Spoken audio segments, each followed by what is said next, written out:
Hello, all my model car building buddies. This is Model Cars with Glenn, and as it happens, I'm Glenn.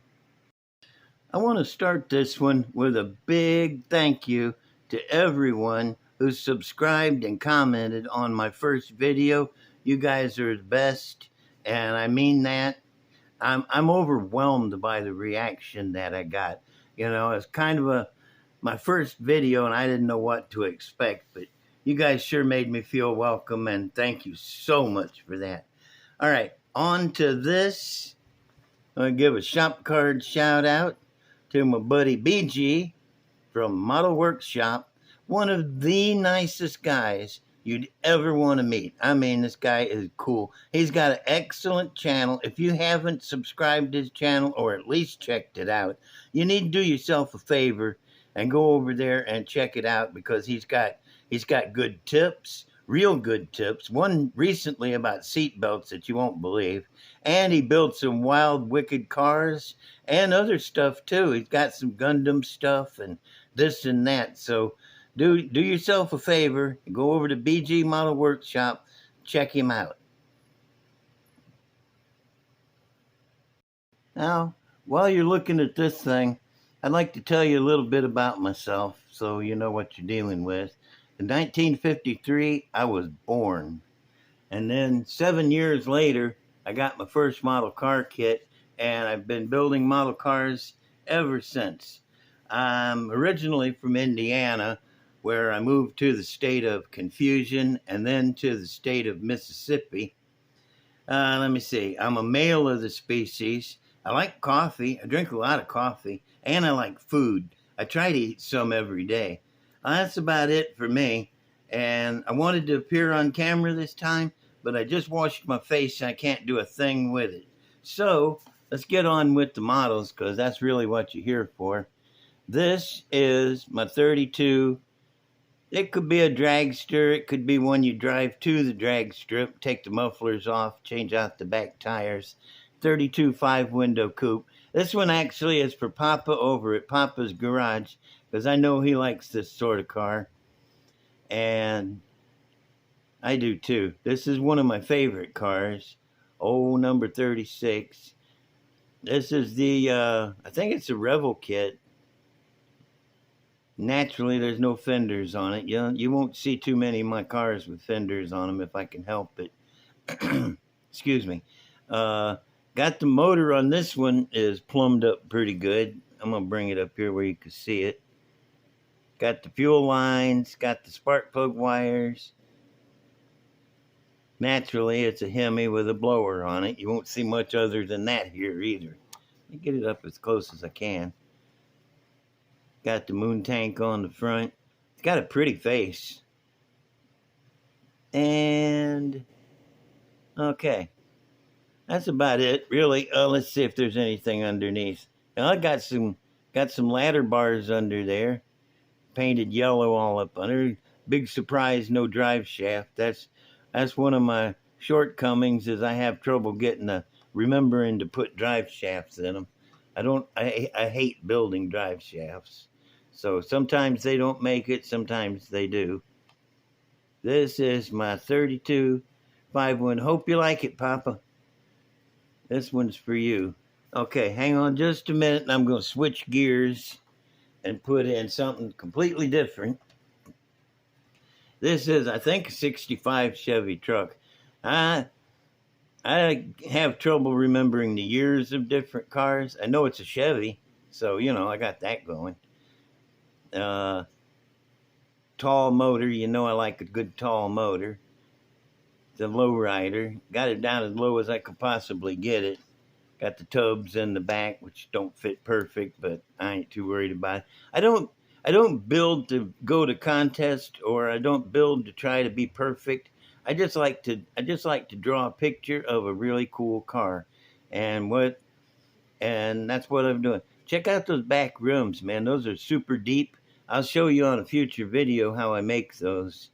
It's not as hard as you would think, and then you could make just about any kind of rim you want that way. Let me see if there's anything to see under the hood. my philosophy is if you can't see the motor all the way, and I ain't gonna put no spark plug wires on it. I probably should put some fuel lines on it because you can see that. A minute. You try to work this hood back on. Oh, that went on good. All right. Then this is my Chevy truck. Street ride. Pro street rider. Who cares? It's a green Chevrolet truck that sits real low. All right. Next up, wait a minute. Let me look underneath. Oh my God. There's the headers. No drive shaft, naturally.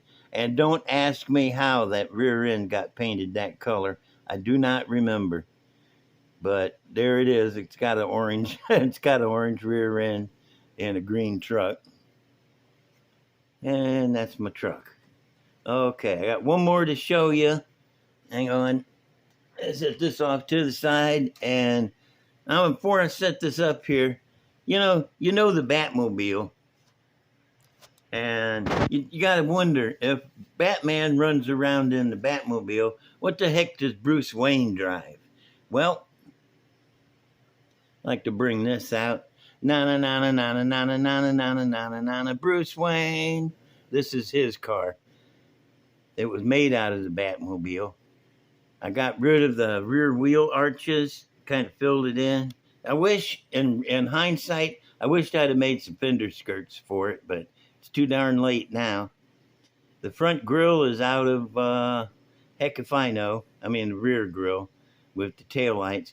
And I filled in the back scallops on the back of the fins, and I squared off the trunk lid, trying to get as many things of the Batmobile off of it. Got the wire wheels. Let me see. Got the blower, of course, with the 6 Strombergs on top. I took the middle out of the nose on the scoop up here, and the middle out of the grill. To tell you the truth, I don't remember what that chrome piece is in the grill, but I stuck it in there and it sort of suited me, so I left it there. Got headlights in it instead of it just being dark. But this is what Bruce Wayne drives when he's not Batman driving the Batmobile. Got rid of the parachutes and that jet exhaust out the back. I really like this car. And I got one more to show you real quick because I see I still got some time on the counter. But hang on a minute while I go get it. Alrighty, this is my Volkswagen Dragster. And nothing I can really say about it that you can't see, except for the fact that for once, if I can get the hood off of it, for once it's fully plumbed. Oh, let me get it up here. I got the fuel lines, spark plug wires. I got all the fuel lines all the way up to the tank. Whoops. And off of the fuel pump. Let me get the other side. Hope you can see that. There's some good looking fuel lines if you ask me. Another one of my handmade blower belts. Let's see if I can get this to go back on. It's not easy. If you want to see the best way to get a hood like this to stay on, go over to BG's Model Works. He has a deal where he uses magnets to hold them on. That is the best way. I have a different way. It's nowhere near as good as his, but it is a different way. In case you can't find the magnets, you could do it this way. Took a section out of the back here, shortened it up a little bit. Only thing I don't like about it is the doggone thing is 1/24th scale, and I pretty much like to stick with 1/25th, but I couldn't find a 1/25th scale one. I figure one of these days I'll find one, and I may tear this down and switch bodies out. But this here is my Volkswagen Dragster. Now, hang on just another minute. All right, I had to use the bathroom. I shouldn't have told you that. Anyway, if you like what you see, hit me a subscribe and a like over there, that little like button, and leave me a comment, a good comment, I hope, not a bad one. But if you give me a bad one, I guess I'll appreciate that too. But let me see. Subscribe, like, comment. Oh, thank you for watching. I appreciate y'all looking at this stuff. And I'm fixing to get out of here. You can't see it right now, but the biggest mosquito ever just flew in through the window, and the darn thing is carrying a beer mug. So I'm gonna get out of here before he notices me. Y'all hang loose. I'll talk to you on the next video. Bye.